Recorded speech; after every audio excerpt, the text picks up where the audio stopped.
বলছিলেন যে আমি ঢাকা বিশ্ববিদ্যালয় ক্লাব কেন্দ্রে আছি। এই ক্লাব কেন্দ্রে হচ্ছে ফজিলতুন্নেসা মুজিব এবং মৈত্রী হলের যে নারী শিক্ষার্থীরা তারা এই কেন্দ্রে ভোট দিচ্ছেন এবং এই কেন্দ্রটিতে 4000-এরও বেশি কিন্তু শিক্ষার্থী ভোট দিচ্ছে এখানে। এবং এর পাশেই রয়েছে ইউনিভার্সিটি ল্যাবরেটরি স্কুল কেন্দ্র। সেই দুই কেন্দ্র মিলে কিন্তু অসংখ্য ভোটারদের উপস্থিতি আমরা দেখেছি এবং নারীরা বেশ উৎসব মুখর পরিবেশে এই কেন্দ্রটিতে ভোট দিচ্ছে। এবং আমরা জানতে পেরেছি এখানে যে দায়িত্বে রয়েছে তাদের একজনের বরাতে যে এখন পর্যন্ত এই ঢাকা বিশ্ববিদ্যালয় ক্লাব কেন্দ্রে 50% ভোট কাস্ট হয়েছে, এমনটা এখানকার কর্তৃপক্ষ জানিয়েছে। শিক্ষার্থী আমরা অনেক গতকাল রাতে অনেকে নির্ঘুম রাত কাটিয়েছে, অনেকে বলছে ঈদের রাতের মতো, ঈদ চাঁদ রাতের মতো করে কালকে রাত গিয়েছে, অনেকে হাতে মেহেদি দিয়েছে।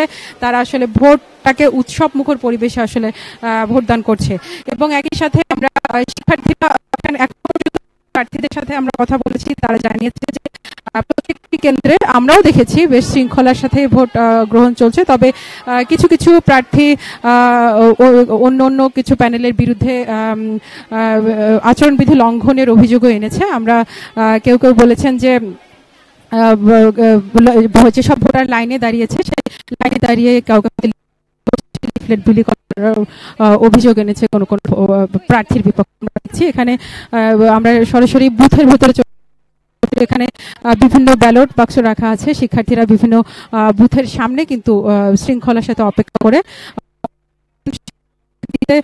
8 থেকে 10 রাখছে। তবে এর আগে শামসুন্নাহর হলের যে কেন্দ্র ইউনিভার্সিটি ল্যাবরেটরি স্কুল, সেই কেন্দ্রে প্রার্থী আমাদের বুথে ভোট দিতে পেছন থেকে তারাও নাকি দেওয়া হচ্ছিল তাদের ভোট দেওয়া শেষ করার জন্য। কেউ নাকি পর্যাপ্ত সময় পায়নি, সবগুলো যেহেতু 41টা ভোট দিতে হয়, 41টা ভোট দেওয়ার জন্য পর্যাপ্ত পায়নি অভিযোগ করেছে। আমি একটু দেখি ভোট দেওয়ার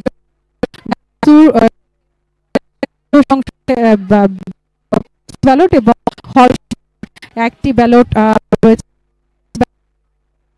এর জন্য 8 থেকে 12 মিনিট পর্যন্ত সময় রেখেছিল নির্বাচন কমিশন। তো সেই সময়ের মধ্যে ভোটদান সম্পন্ন করছে এবং অনেকে ভোটদান সম্পন্ন ওই সময়ে ভোটদান সম্পন্ন না করারও অভিযোগ তুলেছে।